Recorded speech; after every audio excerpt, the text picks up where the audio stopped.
Hi வணக்கம். நான் உங்கள் கல்லிடைக்குறிச்சி முருகன். அதாவது அரசாங்கமும் சரி, உலக கார்ப்பரேட் நிறுவனங்களும் சரி, நம்ம மக்களுக்கு நன்மை ஏற்படுத்தக்கூடிய எந்த செயலையும் செய்யலை. நம்மளை ஒரு அழகான நுகர்வோராக தான் பயன்படுத்துகிறாங்க. இப்போ பாருங்கள், அந்த காலத்தில் நோக்கியா செட்டு, சைனா செட்டு, அந்த செட்டுன்னு நிறைய அந்த பட்டன் ஃபோன் வந்துச்சு. அப்போது செல்ஃபோன் சர்வீஸ் கடைக்கு போனால் அந்த ஃபோனும் நல்ல கேரண்டியாக இருக்கும். எந்த ஸ்பேர் பார்ட்ஸ் போனாலும் உடனே மாற்றி தருவான். டிஸ்பிளே போயிட்டுனா மாற்றி தருவான், அந்த பட்டன் போயிட்டுனா மாற்றி தருவான், ஸ்பீக்கர் போயிட்டுனா மாற்றி தருவான், மைக்கு போயிட்டுனா மாற்றி தருவான். குறைஞ்ச சார்ஜில் அந்த சர்வீஸ் கடைக்கு போனால் நமக்கு ஸ்பேர் பார்ட்ஸ் சாமான் எல்லாம் கிடைச்சிது. அப்புறம் டச் ஃபோன் வந்துச்சு. அந்த டச் ஃபோனு கேரண்டி 1 இயர் கேரண்டின்னா அந்த 1 வருஷம் வரைக்கும் நல்ல கேரண்டியாக தான் இருக்குது. ஆனால் கீழே விழுந்துட்டுன்னா டிஸ்பிளே 8000 ரூபா, 7000 ரூபா, 4000 ரூபாங்க. அப்போ அவன் புது ஃபோனு வாங்க வேண்டிய கட்டாயம் இருக்குது. ஸ்பேர் பார்ட்ஸே கிடையாது. ஒவ்வொரு தடவை உபயோகப்படுத்தினா அதை அடுத்த தடவை நம்ம சரி பண்ணி வச்சுக்கிட முடியாது, தூர போட்டுடலாம். சரி, இது இப்படி இருக்குது. ஒரு கடைக்கு போகிறோம், ஒரு டிவி வாங்குகிறோம். அந்த காலத்தில் நாம் சிறு பிள்ளையாக இருக்கும்போது வாங்கின டிவி, நாம் பெரிய பிள்ளையாக வர தண்டியும் அந்த டிவி இருந்துச்சு. அப்போ டிவி மெக்கானிக்கு வருவான், பிக்சர் டிப்பு போயிட்டும்பான், வால்யூம் போயிட்டும்பான், அந்த போர்டு போயிட்டும்பான். அது தனித்தனியாக வரும். அது எல்லாமே அந்த காலத்தில் தரமாக இருந்துச்சு. பெரிய பெரிய கடைகள், சர்வீஸ் கடை இருக்கும். அந்த டிவி நம்ம என்ன வேணாலும் புல்லை கீழே போட்டு உடைச்சாலும் சரி, உள்ள பொருட்கள் சேதம் இல்லைன்னா வெளியில் உள்ள கவரே புதுசாக மாற்றிடலாம். நம்ம சிறு பையனாக இருக்கும்போது வாங்கின டிவி நம்ம பெரிய ஆளாக வர தண்டியும் உபயோகப்படுத்தணும். இப்போ அப்படி இல்லை, ஸ்லைடு மாடலில் இருக்குது ஸ்க்ரீன். போயிட்டுன்னா சோழி முடிஞ்சுது, அப்படியே தூக்கி தூர போட்டுட்டு வேறு தான் வாங்கணும். அவங்க எல்லாமே அதாவது எப்படி வச்சுருக்கான், ட்ரெஸ்ஸும் அதே மாதிரி தான். எல்லாம் ஒரு தடவை உபயோகப்படுத்தினா அதை துவைச்சி இப்போ நம்ம ஒரு தீபாவளிக்கு பெருமையாக சொல்லுவோம், இந்த சட்டை அந்த கடையில் நான் வாங்கி இந்த டெய்லர்கிட்ட தைச்சேன், 3 தீபாவளி ஆகிட்டப்பா, இந்த சட்டை தைச்சி நான் அயன் பண்ணி போட்டிருப்போம், புதுசாக இருக்கும். ஏய் சட்டை நல்லா இருக்க, இதை எப்படித்த அப்படின்னு கேட்பான் ஃப்ரெண்டு.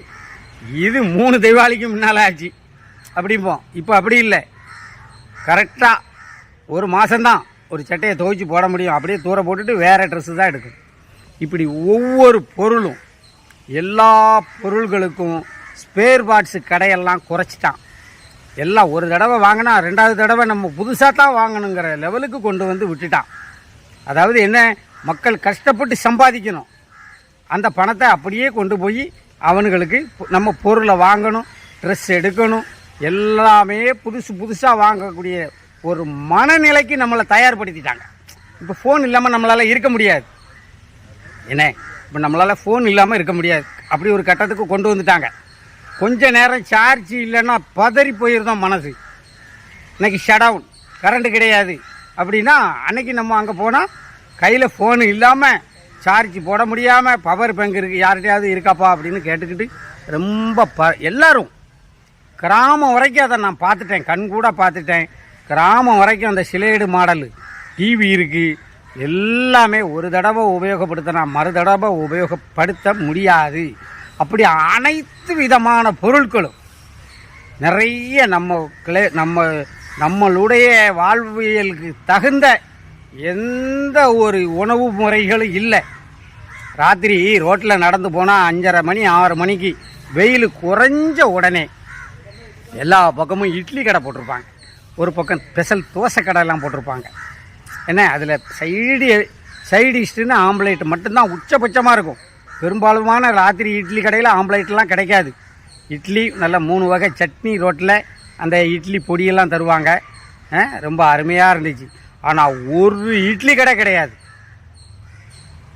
காலையிலையும் சரி மாலையிலையும் சரி எல்லாம் ஃபாஸ்ட் ஃபுட்டு, பானிபூரி. அதாவது நம்ம கலாச்சாரத்துக்கு, அந்தந்த மாநிலத்துக்கு ஒரு கலாச்சாரம் இருக்குது, அந்தந்த மாநிலத்துக்கு ஒரு கிளைமேட் இருக்குது. அந்த கிளைமேட்டுக்கு தகுந்தால, அதாவது அந்த சுற்றுச்சூழலுக்கு தகுந்த மாதிரி உணவுகள் அந்த காலத்தில் சாப்பிட்டான், முறையான வாழ்க்கை வாழ்ந்தான். இப்போ வாழ்க்கையை அப்படியே குறுகிட்டான். 4 பேர் இருந்தாங்கன்னா மொத்தமாக உட்காந்து நம்ம டிவி பார்ப்போம். எல்லோரும் குடும்பத்தோடு நாடகம் பார்ப்போம், குடும்பத்தோடு படம் பார்ப்போம், கலந்துக்கிடுவோம், ஒருத்தருக்கு ஒருத்தர் நிகழ்ச்சிகளும் அந்த அளவுக்கு அழகாக இருந்துச்சு. ஆனால் இப்போ எல்லாமே தலைகீழ மாறி போச்சு. 4 பேர்கிட்ட 4 செல்ஃபோன் இருக்குது. சும்மா பேருக்கு ஒரு கௌரவத்துக்கு ஒரு சிலேடு மாடல் அந்த டிவி வாங்கி வச்சு கருப்பு கலரில் உரை போட்டு வச்சுருக்காங்க. எல்லா வீட்லேயும் டேபிளில் இருக்குது, இல்லைன்னா சவுத்தில் ஃபிட் பண்ணி வச்சுருக்கான். ஆனால் 4 பேர்கிட்ட 4 செல்ஃபோன் இருக்குது. 4 முக்கில் போய் தனியாக செல்ஃபோனை நோண்டிக்கிட்டு இருக்கான். எல்லோரும் தனிமைப்பட்டு போனான். இப்படியே போய்கிட்டு இருந்தால் கடைசியில் சூப்பர் மார்க்கெட்டுக்கு போனால் அங்கே தரமான மனைவி வாங்கிக்கிடலாம், சூப்பர் மார்க்கெட்டுக்கு போனால் தரமான குழந்தைகள் வாங்கிக்கிடலாம் அப்படிங்கிற மாதிரி. அதாவது நாம் திருமணம் முடிஞ்சு மாமன் மகன் அத்தை மகன் அப்படி கல்யாணம் முடிஞ்சு அல்லது லவ் பண்ணி முடிஞ்சு அப்படிலாம் வாழ்க்கை முறை மாறி போச்சு. கூட பிறந்த அண்ணன் தம்பியே பேச மாட்டாங்க. முன்னாடிலாம் சொந்தக்காரங்க வந்தால் மொத்தமாக பெரிய பாயை விரித்து ஆளுக்கு ஒரு பொட்டணத்தை இருக்க பழைய துணியெல்லாம் கட்டி ஒரு பொட்டணம் கட்டி தலைக்கு வச்சு படுத்து கிடப்போம். விடிய விடிய கதை பேசிக்கிட்டு காலையில் இட்லிக்கு தோசைக்கு போட்டு எல்லோரும் சாப்பிட, சாம்பார் சட்னி வச்சு, மதியம் கோழி அடித்து குழம்பு வச்சு சாப்பிட, ராத்திரியான சினிமா தேட்டருக்கு போக, எவ்வளவு பெரிய ஒரு வாழ்க்கை. கோயில் திருவிழா, கோயிலில் பொங்க வைக்கணும், குடை விழா நடத்தணும் அப்படின்னா சொந்தக்காரங்களை 8 நாளைக்கு முன்னாலேயே வர சொல்ல, ஒரு பூப்புண்ண நீராட்டு விழா, ஒரு திருமணம்னா 8 நாளைக்கு முன்னாலே பந்தல் போட்டு 8 நாளைக்கு முன்னாலே மாமன் மச்சான் அண்ணன் தம்பி அத்தனை பேர் வந்து நடத்துனதெல்லாம் போக எல்லாமே மண்டபம். ஒருத்தர் ஒரு வேலை செய்யாண்டாம். பத்திரிக்கை அப்படி கொடுக்குறதோடு சரி. அதையும் நிறைய பேர் இப்போ வாட்ஸ்அப்லேயே பத்திரிக்கையை அனுப்பிடுதான், ஃபோட்டோ எடுத்து எல்லோரும் மண்டபத்தில் அட்டன் பண்ணிடுதான். அப்படியே பேர் தான். எவன் சொந்தக்காரன், எவன் நண்பன், வந்தவன் யார், மாப்பிள்ளை வீட்டு சொந்தம் யார், பொண்ணு வீட்டு சொந்தம் யார், ஒன்றுமே கிடையாது. எல்லாமே சீரழிஞ்சு போச்சு வாழ்க்கை.